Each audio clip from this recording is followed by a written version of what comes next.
सबको जय मसीह के। आज फिर से बाइबल स्टडी में आने के लिए परमेश्वर ने हमारी सहायता की है। आप जितने भी लोग इस बाइबल स्टडी में भाग ले रहे हैं, आप सब लोगों को प्रभु यीशु मसीह का नाम से मैं आज का बाइबल स्टडी में स्वागत करता हूं। और हम पहला कुरिन्थियों की पत्री से इन दिनों में अध्ययन कर रहे हैं। जैसा हम पहला कुरिन्थियों की पत्री से अध्ययन कर रहे हैं, फिलहाल हम उस पत्री के अंदर तो प्रवेश कर चुके हैं, लेकिन बड़े गंभीरता से अभी तक हमारा अध्ययन आगे बढ़ा नहीं। मैं उम्मीद कर रहा हूँ कि आज हमारे ये अध्ययन जो है वो और गहराई में नीचे जाएंगे और आने वाले समय में हम इन पत्री में पौलुस प्रेरित जिन जिन बातों को बता रहे हैं या जिन सवालों का जवाब दे रहे हैं, वो सारे बातों को अध्ययन करने के लिए और उसको समझने के लिए हम सक्षम बनेंगे। प्रभु उसके लिए हमारी सहायता करें। ये जो बाइबल है ये पवित्र आत्मा की प्रेरणा से लिखे गए हैं और इसको समझने के लिए पवित्र आत्मा की हमारी बहुत ज़रूरत है। इसलिए मेरा आपसे अनुरोध है कि आप लोग प्रार्थना के साथ इस बाइबल अध्ययन में भाग लें। बाइबल अध्ययन में भाग लेने का हमारा अर्थ इसलिए नहीं कि हम हमारा दिमागी ज्ञान को बढ़ाते जाए, बल्कि ये जो भी हम सीख रहा है ये हमारे व्यवहारिक जीवन में हम इसको अप्लाई कर सके, लागू कर सके, ये हमारी इच्छा है। इसलिए हम बहुत ज्ञान की बातों पर नहीं, हम बहुत व्यवहारिक बातों पर आधारित अध्ययन को चलाने के लिए हम कोशिश करेंगे। अब पहला अध्याय में मैंने आपसे इस बात को कहा है कि इस अध्याय क्रिश्चियन कॉलिंग, मसीही बुलाहट के आधार पर हम इस अध्ययन को अध्ययन कर रहे हैं। तो हम इसमें कुछ बातों को देखा है कि जो आत्मिक लोगों का पहचान क्या है, वचन में बढ़ेंगे, उनके अंदर परमेश्वर का ज्ञान या व्यवहारिक ज्ञान में वो बढ़ेंगे, वरदानों में बढ़ेंगे, वो गवाही के लोग होंगे और उनकी एक बहुत बड़ी आशा होंगे कि प्रभु यीशु मसीह बादलों पर आएंगे, उनके साथ यीशु के साथ बादलों पर उठा लिए जाएंगे, स्वर्ग में जाएंगे। ये उनका एक विशेषता है जो आत्मिक लोग है उनका है, वो हमारे जीवन में होना बहुत ज़रूरी है। अब हम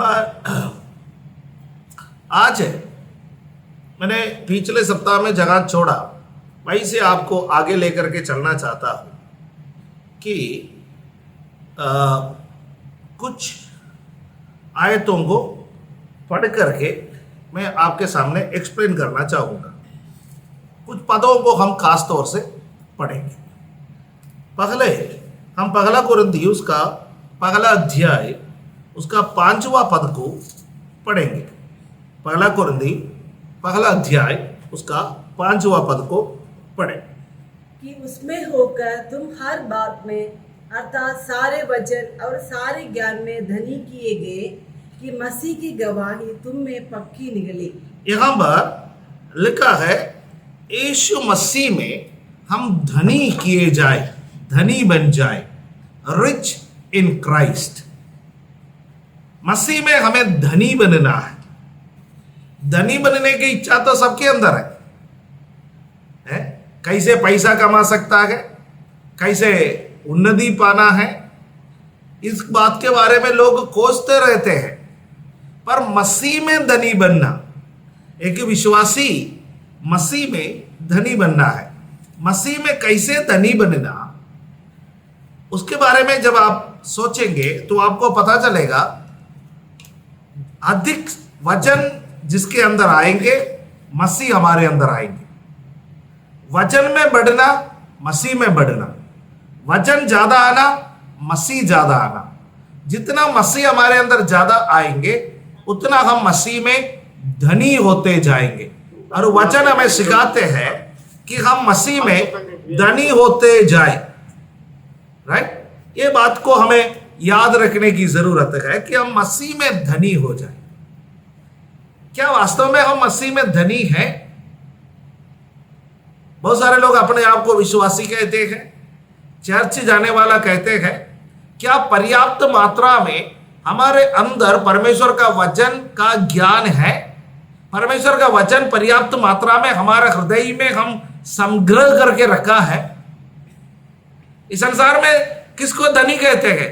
जिसका बैंक में ज्यादा पैसा रहता है, जिसके धन संपत्ति रहते हैं, जिसके कारोबार चलते हैं, जिसका आमदनी अच्छा है, उसको इस संसार धनी कहते हैं।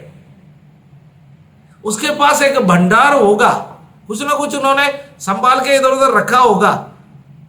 मसीह में धनी होने के लिए वचन का भंडार हमारे हृदय के अंदर होना चाहिए, क्योंकि वचन और मसीह में कोई फर्क नहीं है।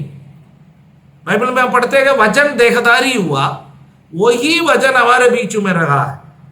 तो आज हमारी प्रार्थना होना चाहिए, प्रभु संसार की दृष्टि से मैं धनी हूं या ना हूं, भले मैं दरिद्र हूं संसार की दृष्टि से, पर मैं आप में धनी बन जाऊं, मैं मसीह में धनी बन जाऊं। ये एक प्रार्थना हमारे अंदर होना चाहिए। अब हम पिछले बार मैंने बोला था कि पद 10 से लेकर के 17 तक हम पढ़ करके उसका कुछ अध्ययन करेंगे, क्योंकि मैं वहां पर आपको छोड़ा था कि हम इन पदों में कुछ पदों को पढ़ेंगे। कि पहले उसका 10वां पद को हम पढ़ें। हे भाइयों, मैं तुमसे हमारे प्रभु यीशु मसीह के नाम से विनती करता हूँ कि तुम सब एक ही बात का हो और तुम में फूट ना हो, परंतु एक ही मन और एक ही मत होकर मिले रहो। यहां पर कलीसिया में फूट, कलीसिया में जब फूट आया, फूट के विषय में जब पौलुस को पता चला, पौलुस कलीसिया को संदेश दे रहे हैं कि प्रभु यीशु मसीह के नाम से उनसे विनती करता है, एक ही बात कहो, एक ही मन और एक ही मत में मिले रहो। कलीसिया में फूट आया, और नीचे जब हम पढ़ेंगे कलीसिया में फूट का कारण यहां पर बताता है। अब यहां लोग, कलीसिया के अंदर लोगों में गुटबाजी चलने लगी, अलग अलग ग्रुप के लोग बने हैं।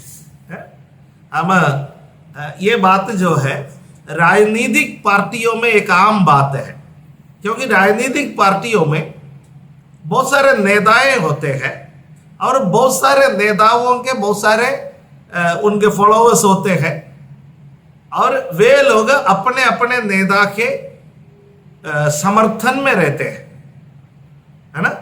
इसलिए अपना नेता के समर्थन में वो नारेबाजी करते हैं, अपने नेता को ऊंचे ऊंचे पदों पर ले आने के लिए वे लोग कोशिश करते हैं। कभी कभी राजनीतिक पार्टियां उनका नेता को उचित स्थान नहीं देते हैं तो समर्थक हंगामा भी करते हैं। ये भी हम न्यूज चैनलों में देख चुके हैं, अखबारों में हम पढ़ चुके हैं। यहां कोरिन्थ कलीसिया, जिस कलीसिया में किसी भी प्रकार का वरदान का कमी नहीं है, वो कलीसिया इस वक्त अलग अलग पक्ष के लोगों में बट गया। कुछ लोग कहने लगे पतरस ने हमें बपतिस्मा दिया, इसलिए हम पतरस का पक्ष का है। केफा पतरस है, पतरस का पक्ष का है। कुछ लोगों ने बोला नहीं, अपुल्लोस ने हमें वचन में बढ़ाया है, इसलिए हम अपुल्लोस का पक्ष का है। कुछ लोगों ने बोला नहीं, पौलुस ने इस कलीसिया की स्थापना की है, इसलिए हम पौलुस का पक्ष का है। फिर कुछ लोग कहने लगे भैया, ना हम केफा का या पतरस का पक्ष का है, ना हम अपुल्लोस का पक्ष का है, ना हम पौलुस के पक्ष के हैं, हम तो यीशु मसीह के पक्ष के हैं। ऐसे लोग अलग अलग ग्रुप में बांटकर काम करने लगे। जब कलीसिया में गुटबाजी आ जाता है तो वहां पर क्या प्रॉब्लम है आपको मालूम है? एक साथ प्रार्थना नहीं चलता, एक साथ आराधना नहीं चलता, एक साथ बैठ करके परमेश्वर की महिमा करना वो नहीं होता, आपस में बातचीत नहीं होते।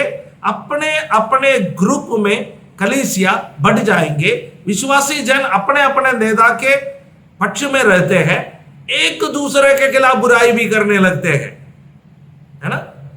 सबसे गड़बड़ी की बात है, एक पक्ष के लोग दूसरे पक्ष के लोगों के विरोध में बातें करने लगता है।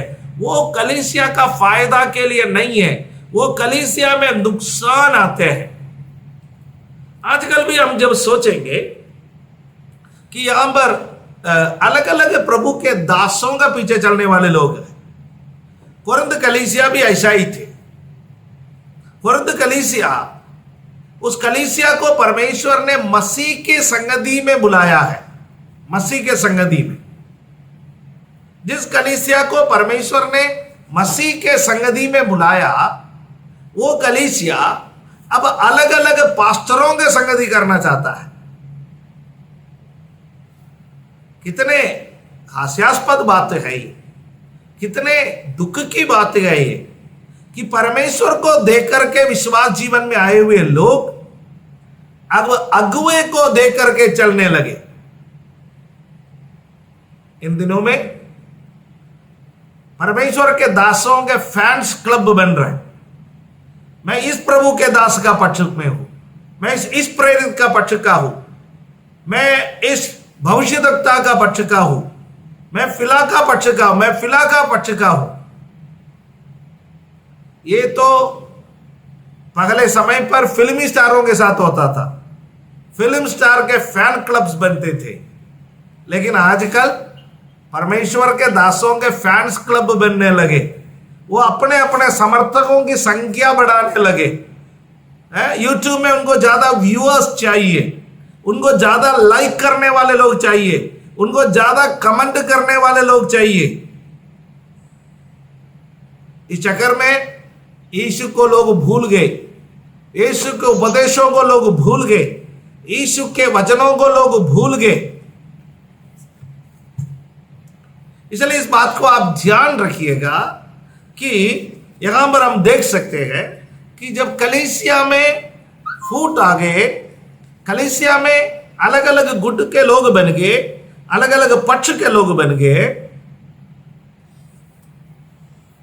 उनसे पौलुस कुछ बातें कह रहा है। वहां पर जाने से पहले हम कुछ और बातों का अध्ययन करके फिर हम यहां पर आएंगे। देखिए, यहां पहला कुरिन्थी पहला अध्याय उसका 26वां पद को हम पढ़ेंगे। 26, फर्स्ट कोरिन्थियंस चैप्टर 1 वर्स 26।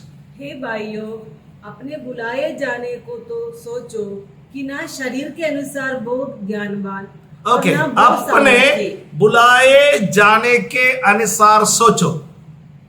जब आप कलीसिया में इस प्रकार के समस्या आते हैं, कलीसिया में जब फूट आ जाते हैं, कलीसिया में जब गुटबाजी आ जाता है, कलीसिया में जब अलग अलग पक्ष के लोग अलग अलग ग्रुप में बट जाते हैं, तो उसका समाधान क्या है?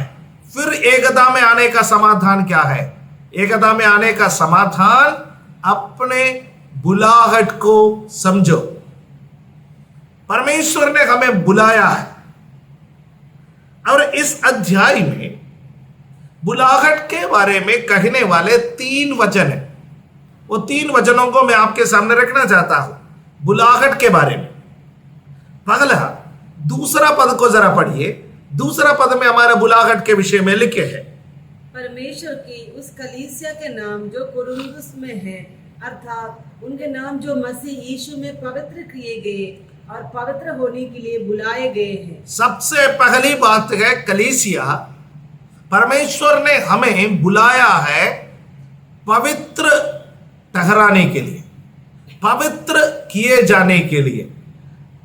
हमें सेंट्स कहते हैं, हमें पवित्र लोग कहते हैं, हमें संत कहते हैं। याद रखना, परमेश्वर ने हमें पवित्र किए जाने के लिए बुलाया है, तो हमारे पवित्रताई के खिलाफ हम कोई कार्य नहीं करेंगे, अपवित्र होने का कोई कार्य नहीं करेंगे, अपने आप को अपवित्र करने का कोई कार्य नहीं करेंगे, मसीह को अपवित्र करने का कोई कार्य नहीं करेंगे, और कलीसिया को अपवित्र करने का कोई कार्य नहीं करेंगे। क्योंकि परमेश्वर ने हमें किस काम के लिए बुलाया गया है? परमेश्वर ने हमें पवित्र ठहराने के लिए, पवित्र किए जाने के लिए परमेश्वर ने हमें बुलाया है। फिर दूसरा बुलाहट के विषय में पहला अध्याय का 9वां पद में लिखा है, वहां पर क्या लिखा है देखिए। परमेश्वर सच्चा है जिसने तुमको अपने पुत्र हमारे प्रभु यीशु मसीह की संगति में बुलाया है। प्रभु यीशु मसीह के संगति में बुलाया है। पहला बुलाहट पवित्र किए जाने के लिए है, तो दूसरा बुलाहट यीशु मसीह के संगति में। हालेलुया। यीशु आता है फेलोशिप के लिए। मैं द्वार पर खड़ा हुआ खटखटाता हूं, यदि कोई मेरी आवाज सुनकर द्वार खोलेगा तो मैं भीतर आऊंगा और उसके साथ भोजन करूंगा, संगति करूंगा, फेलोशिप। प्रकाशित वाक्य 3 अध्याय उसका 20वां पद मैंने बोला है। प्रभु यीशु हमारे साथ संगति करना चाहते हैं। हालेलुया। आप एक बात तो सोचिए,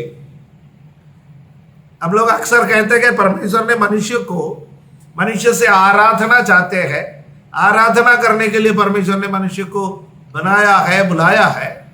पर एक बात आपको मैं बता दूं कि आरंभ में, उत्पत्ति के पुस्तक में जब परमेश्वर ने मनुष्य की सृष्टि की, परमेश्वर मनुष्य से सबसे अधिक क्या चाह रहा था? परमेश्वर की आराधना करने के लिए करोड़ों करोड़ों स्वर्गदूत है, पर परमेश्वर मनुष्य से जो सबसे अधिक चाहा वो संगति है। हालेलुया। प्यारों, आज भी परमेश्वर सबसे अधिक हमसे कोई बात चाहते हैं, कोई कार्य चाहते हैं, वो संगति चाहते हैं।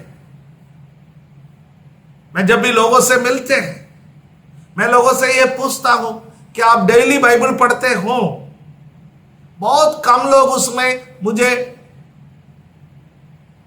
सही जवाब दे पाते हैं। कुछ लोग गोल मटोल करके जवाब दे देता है, राइट? बाइबल पढ़ते हो। बाइबल पढ़ना परमेश्वर के साथ संगति करने के एक कदम है। प्रार्थना करना परमेश्वर के साथ संगति करने का एक कदम है। उपवास करना परमेश्वर के साथ संगति करने का एक कदम है। बपतिस्मा लेना प्रभु के साथ संगति करने का कदम है। वो मैं थोड़ी देर में उसमें आना चाहता हूं। प्रभु भोज में भाग लेना परमेश्वर के साथ संगति करने के एक कदम है। इतवार का दिन आराधना में भाग लेना प्रभु के साथ संगति करने का एक कदम है।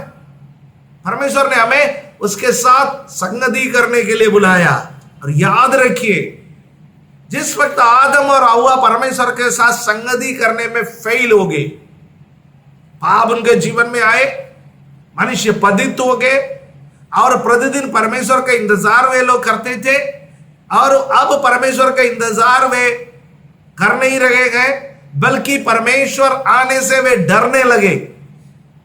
क्योंकि पाप जब जीवन में आता है, परमेश्वर की आवाज से डर लगते हैं। पाप जब जीवन में है, वचन से डर लगते हैं। पाप जब जीवन में है, आराधना से डर लगते हैं। जब पाप जीवन में है, हमको हमारे अंदर एक अजीब सा डर रहेगा। परमेश्वर कितना दुखी हुआ जिस दिन वे लोग परमेश्वर के संगति को नहीं चाहा, वे लोग परमेश्वर से दूर हो गए। परमेश्वर क्या दुखी नहीं हुआ? प्यारो, हम जब परमेश्वर से दूर चले जाता है, परमेश्वर दुखी हो जाता है। जब बच्चे माता पिता से दूर हो जाते हैं, माता पिता कितना दुखी हो जाता है। कुछ लोग बताते हैं, कुछ लोग नहीं बताते हैं।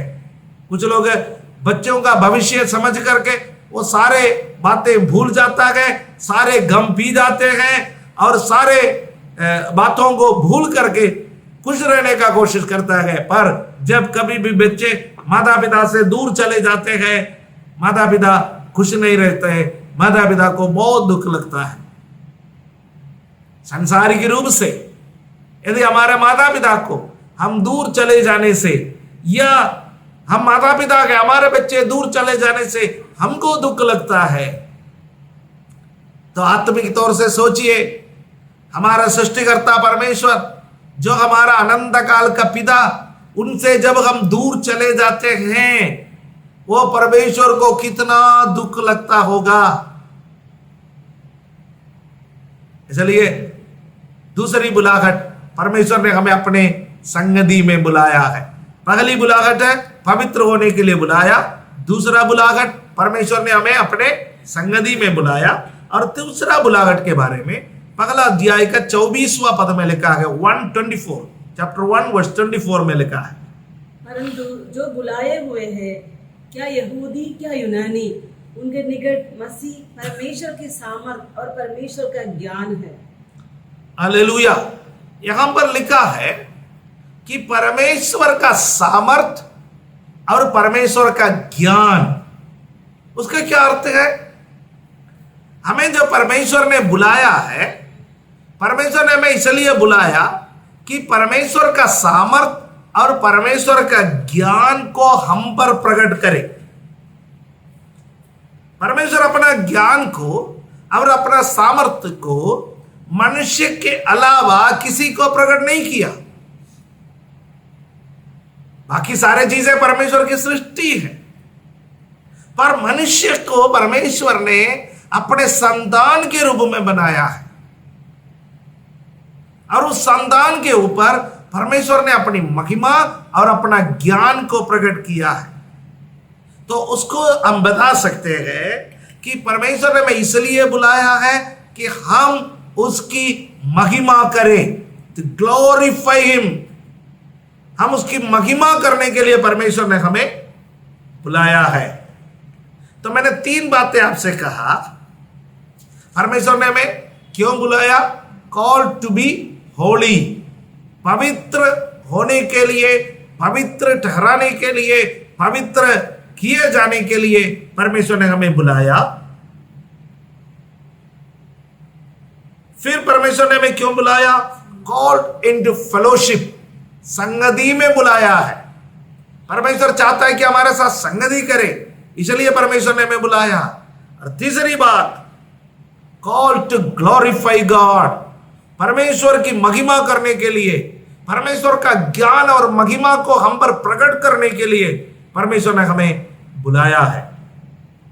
तो आप सोचो कि जब कलीसिया में फूट आएंगे, क्या ये सारे बातें हमसे होगा? जब हम किसी गुट में फंस जाएंगे, हम किसी का पक्ष का हो जाएंगे, क्या हम पवित्र ठहर पाएंगे? नहीं। क्या हम परमेश्वर के साथ संगति कर पाएंगे? नहीं। क्या हम परमेश्वर की महिमा कर पाएंगे? परमेश्वर की महिमा हम पर प्रकट होंगे? नहीं। तो इसलिए यदि कहीं भी फूट आता है, यदि कहीं भी हमारे एकता टूटता है, उससे बचने का पहला तरीका है अपने बुलाहट को पहचानो, अपने बुलाहट में वापस आओ, अपने बुलाहट को याद रखो। परमेश्वर ने हमें बुलाया है, उस परमेश्वर में हमें स्थिर रहना है। तो कलीसिया में हम अक्सर कहते हैं 3 प्रकार के लोग पाए जाते हैं। 3 प्रकार के लोग कलीसिया में पाए जाते हैं। ये सभी स्थानीय कलीसिया में है, राइट। कोरिन्थ कलीसिया एक स्थानीय कलीसिया है, राइट। हम लोग जगह जगह में आराधना करते हैं। हमारे जो आराधना में हम जगह जगह जुड़े रहते हैं, वो सारे स्थानीय कलीसिया है। और स्थानीय कलीसिया में अक्सर 3 प्रकार के लोग होते हैं। सबसे जो पहला ग्रुप है वो एक प्राकृतिक ग्रुप है। वो विश्वासी नहीं है, पर वो भीड़ के साथ आते हैं, बैठते हैं, चंदा डालते हैं, वो चले जाते हैं। उनको बाइबल पढ़ने से कोई मतलब नहीं, उनको प्रार्थना करने से कोई मतलब नहीं, उनको कलीसिया की एक्टिविटी से कोई मतलब नहीं है, उनको सेवकाई से कोई मतलब नहीं है, वो कोई आत्मिक की बातों को समझते नहीं, राइट। उनको हम क्या कहेंगे? एक प्राकृतिक ग्रुप, कार्नल पीपल कहेंगे उनको। एक प्राकृतिक ग्रुप है ये लोग कलीसिया में, हर कलीसिया में। और दूसरा प्रकार का लोग है वो वर्ल्डली पीपल, संसारिक लोग, या हम कह सकते हैं कि शरीर के अनुसार चलने वाले लोग। बहुत सारे लोग शरीर के अनुसार चलते हैं, वो हर बात में लॉजिक ढूंढते हैं, हर बातों को समझने का कोशिश करते हैं, वो विश्वास के आधार पर नहीं चलते, वो फरीसियों के व्यवस्था के अनुसार चलते हैं। संसारिक लोग हैं, उनको उनको बोलो सही होने के लिए, वो कभी सही नहीं हो सकते। आप कितने भी उनको सही करने के लिए कोशिश करोगे तब भी वो सही नहीं होंगे, वो हमेशा संसारिक कामों में लिप्त रहेंगे। ऐसा एक ग्रुप है। तीसरा एक ग्रुप है, वे है आत्मिक लोग, जिनकी संख्या अक्सर कलीसियाओं में थोड़ा कम ही रहता है। आत्मिक लोग, उनको संसारिक बातों से कोई लेना देना नहीं है, बाकी चीजों से कोई लेना देना नहीं है। वो वास्तव में परमेश्वर की आराधना करने के लिए आते गए, परमेश्वर से प्रेम करते गए, परमेश्वर की सेवा करते हैं, सबके साथ मेल मिलाप बना करके रखते हैं। उनको किसी भी प्रकार का अन्य कामों में हाथ डालने की इच्छा नहीं। तो ये तीन प्रकार के लोग जो है हर कलीसिया में पाए जाते हैं। इन लोगों के साथ हमें संगति रख करके आगे बढ़ना भी है।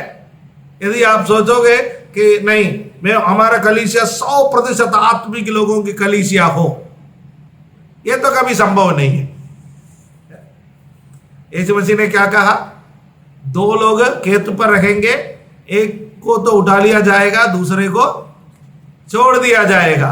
ये उठा लिया जाने वाला वो भी कलीसिया का सदस्य था, और जो जिनको छोड़ दिया गया वो भी कलीसिया का सदस्य था। दो लोग एक ही जगह पर बैठ करके काम करते रहेंगे, चक्की पीसेंगे, एक को उठा लिया जाएगा, दूसरे को छोड़ दिया जाएगा। वहां का भी कहानी, दोनों विश्वासी कहलाने वाले लोग थे, पर एक उठाने लायक थे, दूसरा उठाने का लायक नहीं थे। तो इसलिए कलीसिया में इस प्रकार के लोग हमेशा रहेंगे। जब तक इस प्रकार के लोग कलीसिया में रहेंगे, कलीसिया में कुछ ना कुछ परेशानी भी आते रहेंगे। इससे बचने के लिए पहला कदम क्या है कि इससे बचने के लिए हम हमारे बुलाहट को समझे, बुलाहट को जाने। राइट। अब यहाँ 13वां पद में आते हैं। ये इसमें पौलुस 3 सवाल पूछते हैं, 3 सवाल। जब आप उसका 13वां पद में आता है, ये सवाल क्या क्या है अब देख लीजिएगा। हम उसका 13वां पद को पढ़ेंगे। क्या मसीहा बढ़ गया? क्या पौलुस तुम्हारे लिए क्रूस पर चढ़ाया गया? क्या तुम्हें पौलुस के नाम पर बपतिस्मा मिला? 3 सवाल है। क्या मसीह बढ़ गया? Is Christ divided? मसीह बढ़ गया, उसका क्या अर्थ है? मसीह को काट करके क्या सबको एक एक टुकड़ा दिया गया? मसीह बट गया? नहीं, मसीह नहीं बटा। ये तो नहीं कह सकता है ना, मसीह का हाथ मेरे पास है, मसीह का पैर मेरे पास है, मसीह का आंख मेरे पास है, मसीह का कान मेरे पास है। ऐसा तो नहीं, मसीह एक है और वो सबके पास है। वो किसी खास के पास नहीं है, वो सबके पास है। मसीह बट नहीं गया, मसीह भाई एकता है। तो इसलिए कलीसिया के अंदर विभाजन को, फूट को स्थान नहीं है, क्योंकि मसीह एक बटा हुआ मसीह नहीं है, मसीह एक पूर्ण मसीह है। राइट। मसीह बटा हुआ नहीं है। दूसरा, was Paul crucified for you? क्या पौलुस ने तुम्हारे लिए सूली पर चढ़ा? कोई मनुष्य हमारे लिए सूली पर नहीं चढ़ा। हमारे लिए यदि सूली पर कोई चढ़ा है तो प्रभु यीशु मसीह हमारे लिए सूली पर चढ़ा है। कोई मनुष्य हमारे लिए सूली पर नहीं चढ़ा। पौलुस हमारे लिए सूली पर नहीं चढ़ा, यीशु मसीह हमारे लिए सूली पर चढ़ा है। और यहां पर पौलुस 3 सवाल पूछ रखा है। पहला सवाल है, क्या मसीह बट गया है? नहीं। क्या पौलुस आपके लिए सूली पर चढ़ा? नहीं, हमारे लिए पौलुस सूली पर नहीं चढ़ा। हमारे लिए यदि सूली पर चढ़ा है तो वो केवल प्रभु यीशु मसीह सूली पर चढ़ा है। फिर तीसरा सवाल यह है, Were you baptized in the name of Paul? क्या आपने पौलुस प्रेरित का नाम से बपतिस्मा लिया है? तो ये अलग अलग सवाल पौलुस कलीसिया से पूछ रहे हैं। अब यहां सूली पर चढ़ाना, यहां बपतिस्मा, इन विषयों को पौलुस यहां पर क्यों लेकर के आए हैं? जब कलीसिया में फूट आ जाता है तो इन विषयों का चर्चा करने का औचित्य क्या है? इस पत्री में, इसका पहला अध्याय में पौलुस ने इन बातों की चर्चा क्यों की? अब आप देख सकते हैं कि हम जब प्रभु भोज में भाग लेते हैं, प्रभु भोज में हम भाग लेता है कि हम प्रभु यीशु मसीह के क्रूस को मनन करते हैं। यीशु मसीह के क्रूस को मनन करना। अब मैं क्रूस के बारे में कुछ बातें आपसे कहना चाहूंगा। ये क्रूस क्या है? राइट? हमारे लिए क्रूस सर्वोपरि रहना है। पहला अध्याय का 18वां पद, पहला कुरिन्थी पहला अध्याय का वो 18वां पद जब हम पढ़ेंगे, क्रूस के बारे में कुछ बातें वहां पर लिखा है। क्या लिखा है? क्योंकि क्रूस की कदा नाश होने वालों के लिए मूर्खता है, परंतु हम उद्धार पाने वालों के लिए परमेश्वर की सामर्थ्य है। क्रूस की कथा नाश होने वालों के लिए मूर्खता और उद्धार पाने वालों के लिए परमेश्वर की सामर्थ्य है। क्रूस ने संसार के लोगों को 2 भाग में विभाजित किया है। क्रूस ने क्या किया? संसार के लोगों को 2 भाग में विभाजित किया। पहला ग्रुप नाश की ओर जाने वाले लोग हैं और दूसरा ग्रुप उद्धार पाए हुए लोगों का ग्रुप है। आप सोच लीजिए आप इसमें कहां पर है? जो प्रभु पर विश्वास नहीं करते, प्रभु के इच्छा के मुताबिक नहीं चलते, जो क्रूस का अर्थ को नहीं पहचानते, वे लोग नाश की ओर जाने वाले लोगों के ग्रुप में आते हैं। पर जो प्रभु को पहचानते गए, प्रभु के वचन के अनुसार जीवन बिताते हैं, वो लोग उद्धार पाने वालों के ग्रुप में आता है। इस वक्त बाइबल स्टडी में बैठे हुए हम सब उद्धार पाने वालों के ग्रुप में हैं, नाश होने वालों के ग्रुप में नहीं है। तो पहली बात है, क्रूस ने मानव जाति को 2 भाग में विभाजित किया।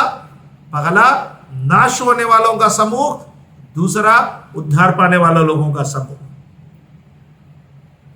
फिर ये क्रूस अलग अलग लोगों के लिए क्या है? 23वां पद को हम पढ़ के देखें। 23 चैप्टर 1 वर्स 23 पढ़ के देखें। परंतु हम तो उस क्रूस पर चढ़ाए हुए मसीह का प्रचार करते हैं, जो यहूदियों के लिए ठोकर का कारण और अन्य जातियों के लिए मूर्खता है। क्रूस यहूदियों के लिए ठोकर का कारण और अन्य जातियों के लिए, जो गैर यहूदी लोग हैं, जो अविश्वासी लोग हैं, उनके लिए मूर्खता का कारण है। अब क्यों यहूदी लोगों के लिए ये ठोकर का कारण है, स्टम्बलिंग ब्लॉक? क्यों यहूदियों के लिए ये स्टम्बलिंग ब्लॉक या ये ठोकर का कारण इसलिए है, यहूदी लोग मसीहा का इंतजार में थे। मसीहा आएंगे, सब सही करेंगे, मसीहा आएंगे, हमारे लिए राज्य की स्थापना करेंगे। यीशु मसीह के चेले भी यह विश्वास करते थे। जब प्रभु यीशु मसीह अपने चेलों से कहते थे कि मनुष्य का पुत्र को सूली पर चढ़ाया जाएगा और वो कब्र में चला जाएगा, तो चेलों को अच्छा नहीं लगते थे। वे लोग सोचते थे कि मनुष्य का पुत्र यानी मसीहा यीशु मसीह वो हमारा मसीहा है, वो रोमी सरकार को निष्कासित करेंगे और हमारे लिए राज्य की स्थापना करेंगे।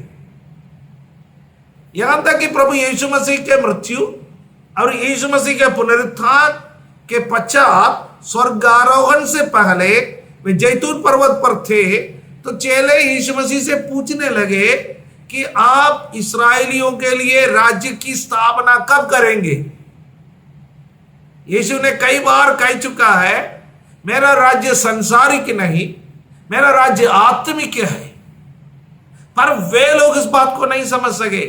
वे कहने लगे कि नहीं, हमको इस संसार में राज्य चाहिए। हम यहूदी लोग आजाद होना चाहता है, हम रोमियों के अधीन रहना नहीं चाहते, हम किसी का भी अधीन रहना नहीं चाहते।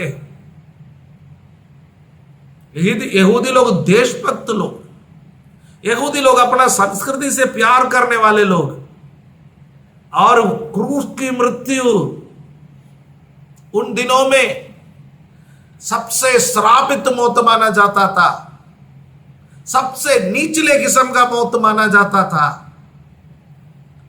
यहां तक कि एक रोमी सरकार जो क्रूस की मौत लोगों को देते थे, और वो जो मौत भी किसी रोमी नागरिक को नहीं देते थे। कानूनी रूप से रोमी नागरिक को क्रूस का मौत देने का कोई कानूनी वैधता नहीं थे, कानून के खिलाफ हो जाते थे वो। इसलिए पौलुस प्रेरित कई बार वो कहा, मैं रोमी नागरिक हूं, मेरे ऊपर आप मुकदमा चलाने से पहले मुझे अरेस्ट नहीं कर सकते, मुकदमा चलाने से पहले मुझे जेल में नहीं डाल सकते। कई बार उन्होंने इस बात को आगे रखा, रोमी नागरिक को खास कुछ अधिकार हुआ करता था। इतिहास इस बात का गवाह है। इतिहास कहते हैं पतरस को पकड़ा, पतरस को सूली पर चढ़ा लिया, है ना। परंपरा कहते हैं पतरस को सूली पर चढ़ा करके मार डाला है, पर पौलुस को तलवार से मार डाला है। आप इस बात को ध्यान रखना कि पतरस को सूली पर चढ़ा करके मार डाला, क्योंकि पतरस कोई रोमी नागरिक नहीं था, पतरस यहूदी था। और उसको पकड़ा, उसको सूली पर चढ़ाने के लिए ले जा रहे थे। उसने कहा कि मुझे उल्टा सूली पर लटका दिया जाए ताकि मैं प्रभु यीशु मसीह का पैरों का चुंबन करते हुए मरूं। ये परंपरा बताते हैं, बाइबल में नहीं है। और पौलुस के बारे में इतिहास बताते हैं, पौलुस को क्रूस सूली पर चढ़ा करके तो नहीं मारा, पौलुस के सिर को काट दिए, तलवार से काट करके उसको मार डाला है।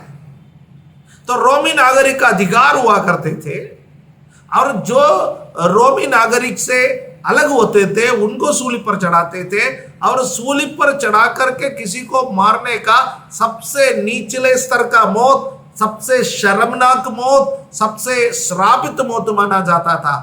यीशु आपको और मुझे धर्मी बनाने के लिए उस श्रापित मौत को गले लगाया है।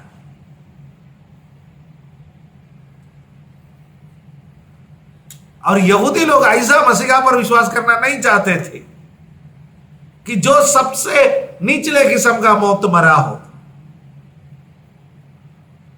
इसलिए ये क्रूस, ये यीशु उनके लिए एक ठोकर का कारण बना, और वो उस मसीहा पर विश्वास करना नहीं चाहते थे। आज भी यहूदी लोग, अधिकांश लोग उस मसीहा पर विश्वास नहीं करते, अभी भी वो विश्वास कर रहा कि मसीहा आएगा। राइट। अब अन्य जातियों के लिए मूर्ख कथा, हम जब क्रूस की कथा लोगों को सुनाता है, यीशु मसीह हमारे लिए लहू बहाया, यीशु मसीह का लहू बहाने से हम पापों से मुक्ति पाते हैं, यीशु हमारे पापों के लिए मरा है, ये सब जब हम लोगों को बताते हैं, अविश्वासियों को बताते हैं, तो वो हंसते हैं। कुछ लोग क्रूस को देख करके कहते हैं ये ठोकर का कारण है, वो यहूदी है। कुछ लोग क्रूस को देख करके हंसते हैं, वो अविश्वासी है। अब तीसरा ग्रुप के लिए क्रूस क्या है, वो 24वां पद में लिखा है, 24 वर्स 24 क्या लिखा? परंतु जो बुलाए हुए हैं, क्या यहूदी क्या यूनानी, उनके निकट मसीह परमेश्वर की सामर्थ और परमेश्वर का ज्ञान है। जो बुलाए हुए हैं आप और मैं, जिनको परमेश्वर ने संसार से बुला करके अलग किया है, आपको और मुझे परमेश्वर ने संसार से बुला करके अलग किया है। हम कलीसिया है, हम बुलाए गए हैं, हम चुने हुए हैं, हम विश्वासी हैं। हमारे लिए ये क्रूस is the power of God, the cross is the wisdom of God. परमेश्वर का सामर्थ्य है और परमेश्वर का ज्ञान है। हालेलुया। क्रूस हमारे लिए परमेश्वर का सामर्थ, क्रूस हमारे लिए परमेश्वर का ज्ञान, जो हम विश्वास करते हैं, जो हम बुलाए गए हैं। हालेलुया। अब क्रूस में से हमें क्या क्या मिलते हैं वो भी तो जरा हम देखना है ना। क्रूस के बारे में हमने 2 पॉइंट देखा। एक है क्रूस मानव जाति को 2 भाग में विभाजित करता है, एक नाश होने वालों का समूह और दूसरा उद्धार पाने वालों का समूह। खासतौर से आप देख सकते हैं कि यीशु मसीह को जब सूली पर चढ़ाए गए, उनके दोनों तरफ 2 डाकुओं को सूली पर चढ़ाया गया। उसमें से एक डाकू नाश होने वालों का प्रतिनिधि है और दूसरा डाकू उद्धार पाने वालों का प्रतिनिधि है। इन दोनों में कोई फर्क नहीं है। ये दोनों एक ही समान पाप किया, एक समान इन्होंने गलत काम किया है, पर प्रतिक्रिया यीशु मसीह को देखकर एक ने विश्वास किया, दूसरे ने निंदा की, और जो विश्वास किया वो उद्धार पाने वालों का प्रतिनिधि बन गया, जो निंदा की वो नाश में जाने वालों का प्रतिनिधि बन गया। है ना? आप किस समूह में हैं आप स्वयं सोच लीजिएगा। और दूसरा, ये क्रूस यहूदियों के लिए ठोकर का कारण, अन्य जातियों के लिए मूर्खता और बुलाए गए विश्वास करने वालों के लिए परमेश्वर का सामर्थ्य है, परमेश्वर का ज्ञान है। क्रूस से हमें क्या क्या मिलता है? दूसरा कुरिन्थी 5वां अध्याय उसका 21वां पद में क्या लिखा है हम पढ़ के देखेंगे। 2 Corinthians chapter 5 verse 21। जो पाप से अज्ञात था उसी को उसने हमारे लिए पाप ठहराया कि हम उसमें होकर परमेश्वर की धार्मिकता बन जाए। हम परमेश्वर की धार्मिकता बन जाए। यीशु कालवरी के क्रूस पर हमारे स्थान पर चढ़ गए, आपके और मेरे स्थान पर चढ़ गए, आपके और मेरे पापों को अपना ऊपर ले लिया, और हम परमेश्वर की धार्मिकता बन जाए। हम धर्मी हैं। यीशु मसीह पर विश्वास करने वाला धर्मी है। हालेलुया। जब यीशु कालवरी के क्रूस पर चढ़ गए तो मंदिर का पर्दा ऊपर से लेकर के नीचे तक 2 भाग में बट गया। हमें धर्मी बनाया है परमेश्वर ने हमें धर्मी बनाया। यीशु मसीह के द्वारा, क्रूस के द्वारा हमें धर्मी बनाया है। हमारे पापों को परमेश्वर ने क्षमा किया है, हमारे गलतियों को परमेश्वर ने माफ कर लिया है। राइट? अब पहला पत्रस 2 अध्याय उसका 24वां पद में क्या लिखा है? 1 Peter chapter 2 verse 24 क्या लिखा है इस पे? क्या आप ही हमारे पापों को अपने देह पर लिए हुए क्रूस पर चढ़ गया, जिससे हम पापों के लिए मरकर धार्मिकता के लिए जीवन बिताए। उसी के मार खाने से तुम चंगे हुए।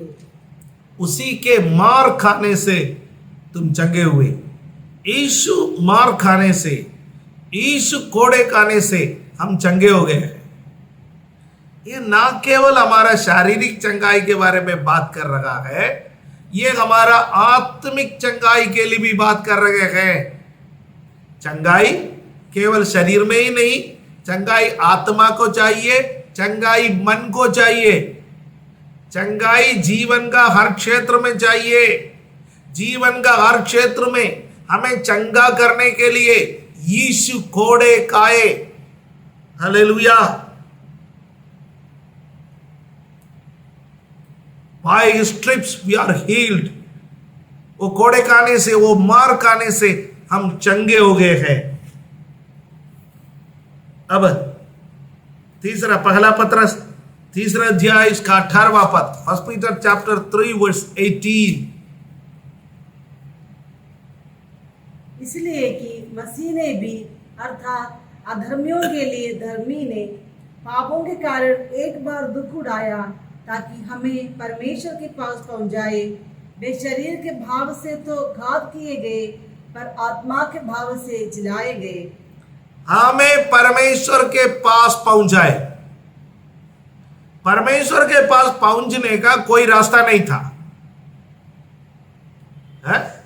जब से मनुष्य का पतन हुआ, संसार में बहुत सारे ज्ञानवान लोग निकले। पहला अध्याय में बहुत जगहों पर ज्ञान ज्ञान ज्ञान ज्ञान ज्ञान ज्ञान लिखा हुआ है। आप जो पहला अध्याय को पढ़ेंगे उसमें ज्ञान ज्ञान ज्ञान ज्ञान ज्ञान लिखे हैं। दो प्रकार का ज्ञान लिखे हैं, एक संसार का ज्ञान और दूसरा परमेश्वर का ज्ञान। और संसार का ज्ञान परमेश्वर के सामने मूर्खता है। और ये संसार का ज्ञान क्या है? जब से मनुष्य परमेश्वर से अलग हो गए हैं, बहुत सारे ज्ञानवान लोग निकले। ये ज्ञानवान लोगों ने क्या किया? अपना अपना विचार प्रकट करने लगे। परमेश्वर को खोजने का अपना अपना विचार, मानव जाति को बेहतर करने का अपना अपना विचार, पाप से छुटकारा पाने का अपना अपना विचार, सब लोग अपना अपना विचार को प्रकट करने लगे। संसार में अलग अलग धर्म का उदय हुआ, अलग अलग पंथ का उदय हुआ। अलग अलग धर्म का स्थापना कैसे हुए? अलग अलग विचारक आए, अलग अलग दार्शनिक लोग आए। परमेश्वर को खोजने के लिए अलग अलग लोगों ने तरीका निकाले, अलग अलग धर्मों की स्थापना की। आज भी नए नए धर्म स्थापित होते जा रहे हैं। एक लक्ष्य पर पहुंचने के लिए मनुष्य का प्रयत्न, वो अलग अलग धर्म के रूप में हमारे सामने आया है। दूसरा, परमेश्वर का मार्ग। यीशु परमेश्वर का मार्ग। इसलिए यीशु मसीह ने कहा, मार्ग सत्य और जीवन मैं ही हूं, मेरे बिना कोई पिता के पास नहीं पहुंच सकता। यीशु मार्ग है। यीशु क्यों मार्ग है? क्योंकि कालवरी के क्रूस पर यीशु मसीह मरा, हमारे लिए यीशु ने एक नया मार्ग को खोल दिया। परमेश्वर और मनुष्य के बीच में कोई संपर्क नहीं था। परमेश्वर और मनुष्य आपस में बात नहीं कर सकते थे। मनुष्य समझते थे परमेश्वर कोई दूर बैठा हुआ है। लेकिन यीशु कालवरी के क्रूस पर मरे, हमारे लिए संसार में यीशु आए और उनके मौत के जरिए से उन्होंने वो पर्दा को फाड़ करके एक नया रास्ता बनाया। वो नया रास्ता के द्वारा हमें परमेश्वर तक पहुंचाया है। हालेलुया, आमीन। अब हम परमेश्वर तक पहुंच सकते हैं। इब्रानियों का पत्रिका लेखक के भाषा में कहा जाए तो अब हम अनुग्रह के सिंहासन के पास जा सकते हैं। आओ हम हियाव बांध कर अनुग्रह के सिंहासन के पास जाए। पहले अनुग्रह का सिंहासन बहुत दूर था, वहां जाने का कोई रास्ता नहीं था। लेकिन यीशु ने एक नया रास्ता बना करके हमें परमेश्वर तक पहुंचाया है। हालेलुया। तो हम कह सकते हैं सलीब ने, क्रूस ने, मसीहा ने हमें परमेश्वर तक पहुंचाने के लिए एक नया रास्ता बना दिया है। इसलिए प्रेरितों ने जब प्रचार किया, उन्होंने कहा किसी और के द्वारा उद्धार संभव नहीं। क्यों संभव नहीं है? और कोई व्यक्ति आपके और मेरे पापों के लिए नहीं मरा। आकाश के नीचे मनुष्यों के बीच में एक ही मार्ग है उद्धार पाने के लिए, यीशु मसीह का नाम। हालेलुया। तो मैं क्रूस के 3 खासियत बोले। पहला खासियत, मानव जाति को 2 ग्रुप में क्रूस ने विभाजित की, नाश में जाने वाले लोग, उद्धार पाने वाले लोग। दूसरा, ये क्रूस अलग अलग लोगों का क्रूस के प्रति प्रतिक्रिया, यहूदियों के लिए ठोकर का कारण, अविश्वासी अन्य जातियों के लिए ये एक परिहास का विषय है, एक मूर्खता का विषय है। तीसरा, उद्धार पाने वालों के लिए क्रूस परमेश्वर का सामर्थ और परमेश्वर का ज्ञान है। फिर मैंने बोला ये क्रूस हमको क्या क्या आशीषें देता है। पहला मैंने आपसे बोला, ये क्रूस के कारण परमेश्वर ने हमें धर्मी बनाया। दूसरा, एक क्रूस हमारे जीवन में चंगाई को लाए। तीसरा, एक क्रूस परमेश्वर तक हमें पहुंचाया, एक नया रास्ता हमारे लिए खोल दिया है। ऐसा बाइबल के अलग अलग पुस्तकों में जाकर के वचन बता दिया जाए तो बहुत सारे वचन इस क्रूस के संदर्भ में हमें मिलते हैं। हालेलुया। अब मैं तीसरा सवाल में आकर के मैं आज का बाइबल स्टडी को उस तीसरा सवाल के साथ मैं आज समाप्त करना चाहूंगा। उसके बाद थोड़ा समय हम हो सके तो प्रार्थना करेंगे। फिर आगे का जो बाइबल स्टडी है इसका लास्ट पार्ट है, पहला अध्याय का लास्ट पार्ट है। ये प्रभु चाहे तो हम अगले सप्ताह में इसका अध्ययन करेंगे, क्योंकि यदि मैं लास्ट पार्ट में जाऊं तो इसे एक्सप्लेन करने के लिए मुझे और समय की जरूरत पड़ेगी। अब पौलुस दिगंबर पूछ रहा है कि क्या पौलुस के नाम से आप लोगों ने बपतिस्मा लिया? निश्चित रूप से नहीं। और उस बात को हम पढ़ने के लिए जाएंगे पहला कुरिन्थी पहला अध्याय उसका 13वां पद में। फिर से 13वां पद को पढ़े। क्या मसीह बढ़ गया? क्या पौलुस तुम्हारे लिए क्रूस पर चढ़ाया गया? क्या तुम्हें पौलुस के नाम पर बपतिस्मा मिला? और 14वां पद में कहता है कि मैं परमेश्वर का धन्यवाद करता हूं कि क्रिस्पुस और गायुस को छोड़ मैंने तुम में से किसी को भी बपतिस्मा नहीं दिया। और ये क्रिस्पुस और गायुस और पौलुस गायुस के घर में रहा, और क्रिस्पुस आराधनालय का सरदार। इन लोगों के साथ पौलुस का खास रिश्ता है। इन दोनों के घराने को छोड़ करके किसी और को पौलुस ने बपतिस्मा नहीं दिया। अब बपतिस्मा यहां पर जब फूट के विषय में बात कर रहा है, पौलुस ने बपतिस्मा को लेकर के क्यों आया? 2 चीजें पौलुस लेकर के आया। एक, क्रूस को लेकर के आया, क्योंकि क्रूस मनुष्य को परमेश्वर के साथ जोड़ते हैं। क्रूस मनुष्य को परमेश्वर से अलग नहीं करता। क्रूस जोड़ता है, क्रूस तोड़ता नहीं है। क्रूस फूट नहीं डालता, क्रूस एकता है। हालेलुया। क्रूस का माध्यम से परमेश्वर और मनुष्य का मिलन हुआ है। अरे हम बपतिस्मा क्या है? हम सब ने पहला कुरिन्थी 10वां अध्याय में हम जो पढ़ते गए वहां पर लिखा हुआ है, हम सब ने एक ही आत्मा में बपतिस्मा लिया। बपतिस्मा हमें एक करता है। जब हम बपतिस्मा लेता है, हम परमेश्वर के परिवार के सदस्य बन जाता है। जब हम बपतिस्मा लेता है, हम एक बन जाता है। राइट? तो बपतिस्मा हमें एक करता है। बपतिस्मा एक महत्वपूर्ण विषय है। पर पौलुस कहता है कि कुछ लोग जो है ना बपतिस्मा को लेकर के भी इसमें बहुत फूट डालते हैं। मैं फिला पास्टर के जरिए से बपतिस्मा लिया, मैं फिला पास्टर के जरिए से बपतिस्मा लिया, मैं फिला नदी में बपतिस्मा लूंगा, मैं फिला व्यक्ति के द्वारा बपतिस्मा लूंगा, फिला टाइम पर बपतिस्मा लूंगा। अरे प्रभु यीशु मसीह पर विश्वास करने वाला कहीं भी बपतिस्मा ले सकता है। प्रेरितों के काम में हम खोजे के विषय में देखते गए हैं, यदि कोई नदी का कोई खास महत्व होता, कोई खास स्थान का कोई महत्व होता, तो फिलिपुस जरूर खोजे को बपतिस्मा देने से पहले बोलता, रथ को मोड़ दो, हम दोनों यरदन नदी में जाएंगे, वही बपतिस्मा देंगे। राइट? ऐसा नहीं कहा फिलिपुस ने।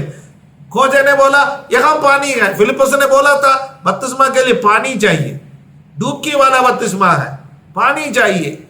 एक तालाब या नदी मिला जहां पर बहुतायत से पानी था, वहां पर खोजे ने बपतिस्मा लिया है। जब आपको लगता है आपने यीशु मसीह को ग्रहण कर लिया, जिस चर्च में आप अटैच गए वो पूरी तरह से बाइबल को मानने वाली चर्च है, वही बपतिस्मा ले। वो बड़ा पास्टर है, छोटा पास्टर है, उसको मत देखिए, वो प्रभु की सेवक है, उनके हाथों से बपतिस्मा ले लीजिए, है ना? क्योंकि जब वह बपतिस्मा लेता है, प्रभु ये नहीं पूछता है किसने तुम्हें बपतिस्मा दिया, प्रभु ये पूछता है क्या तुमने बपतिस्मा लिया या नहीं लिया। हालेलुया। बपतिस्मा देने वाला व्यक्ति का कोई महत्व नहीं है, आज्ञा मानने वालों का महत्व है। यदि आपने आज्ञा को मान लिया, आप किसी का भी जरिए से बपतिस्मा ले सकते हैं। हालेलुया। कुछ लोग बपतिस्मा का गिनती, मैंने इतने हजार लोगों को बपतिस्मा दिया, मैंने इतने सैकड़ों लोगों को बपतिस्मा दिया, मैंने इतने स्टेटों में बपतिस्मा दिया, मैंने इतने देशों में बपतिस्मा दिया। अरे भैया, किसको चाहिए आंकड़े? क्या स्वर्ग में जाने का समय ये सब हमारा नोटबुक से निकाल निकाल करके प्रभु पूछेगा? हमारा फाइल में से निकाल निकाल करके प्रभु पूछेगा? हमसे बेहतर हमारा हृदय को जानने वाला है परमेश्वर। इसलिए पौलुस, यहाँ पर पौलुस का विचारधारा क्या है, लास्ट में पौलुस क्या कह रहा है वो देखिए।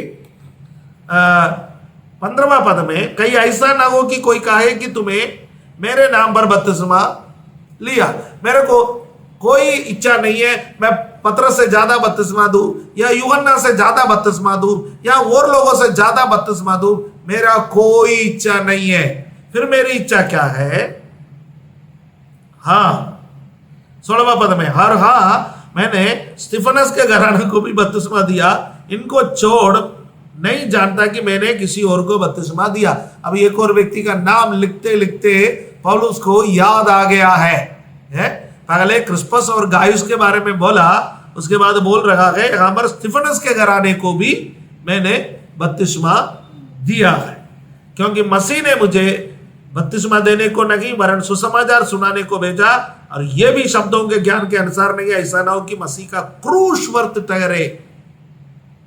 पौलुस जगह जगह स्ट्रेस देना चाहता है, वो है क्रूस। अन्य किसी भी बात को वो स्ट्रेस देना नहीं चाहता है, क्रूस। आज मसीहत को जो नहीं चाहिए वो है क्रूस। आज का मसीहत को क्रूस नहीं चाहिए, आज का मसीहत को बाकी सब चाहिए। क्रूस क्या है?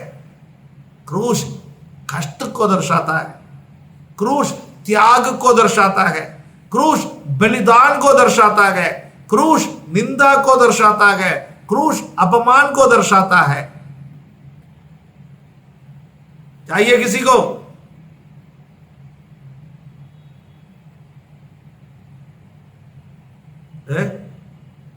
जब हम बपतिस्मा लेने के लिए जाते हैं तो हम लोग क्या गीत गाते जाते हैं? संसार को छोड़कर सलीब को लेकर। इसका अर्थ ये नहीं है कि आपका जीवन में अपमान होगा, मार होगा, निंदा होगा या कष्ट होगा। ये नहीं नहीं नहीं नहीं। हम क्या कहते हैं? प्रभु ये सहना पड़े तब भी हम पीछे नहीं हटेंगे। That's all. प्रभु में बहुत सारे आशीषें हैं, 99% मसीहियों का गवाही यह है कि प्रभु में आने के बाद मैंने आशीष ही आशीष पाया, प्रभु में आने के बाद मैं आराम ही आराम पाया है। इसका मतलब यह नहीं है कि उनके जीवन में कभी क्रूस सामने नहीं आया। उनके जीवन में भी कष्ट आए, निंदा आए, अपमान आए, पर सब सहने का सामर्थ्य प्रभु दिया है। हालेलुया।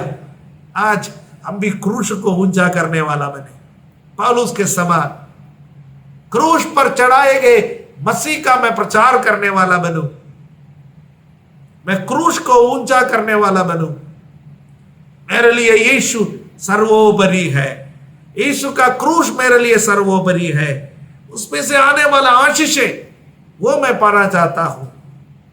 प्रभु के सामने यदि हम समर्पण करेंगे, प्रभु वो देने के लिए तैयार है। इसके आगे के भागों को मैं अगले सप्ताह आपके साथ शेयर करूंगा। और आज मैंने सोचा है कि मैं क्रूस के इस नोट के साथ मैं समाप्त करूं, वो हमारे लिए आशीष का कारण रहेगा। आंखों को बंद करें, एक क्षण हम प्रार्थना करें। पवित्र पवित्र पवित्र परमेश्वर, आज पिता पहला कुरिन्थियों उसका पहला अध्याय के कुछ बातों को मनन करने के लिए आपने हमारी सहायता की। क्रूस की कथा नाश होने वालों के निकट मूर्खता हो सकते हैं, पर हम उद्धार पाने वालों के निकट परमेश्वर का सामर्थ्य है। परमेश्वर वो सामर्थ्य आज प्राप्त करने में आप हमारी सहायता कर लीजिए। हमने आपके पीछे चलने का जो निर्णय लिया, हम कभी पीछे मुड़ करके ना देखें, हम आपके पीछे चलते जाए, उसके लिए आप हमें सामर्थ्य दें। आज है इस बाइबल स्टडी में भाग लिए हुए प्रत्येक भाई बहन को आप आशीष दें, प्रत्येक जवान बच्चे को आप आशीष दें, प्रत्येक बुजुर्ग को आप आशीष दें। धन्यवाद देता है। ये बाइबल स्टडी यूट्यूब में आने वाले समय में जो कोई सुनेंगे, उनके संग भी आपका आत्मा रहे, आप कार्य करते रहे। धन्यवाद के साथ प्रार्थना प्रभु यीशु मसीह के पवित्र नाम से मांगने के समय सुनो और कबूल करो हमारे स्वर्गीय पिता। आमीन। आमीन। हालेलुया। Praise the Lord. आमीन।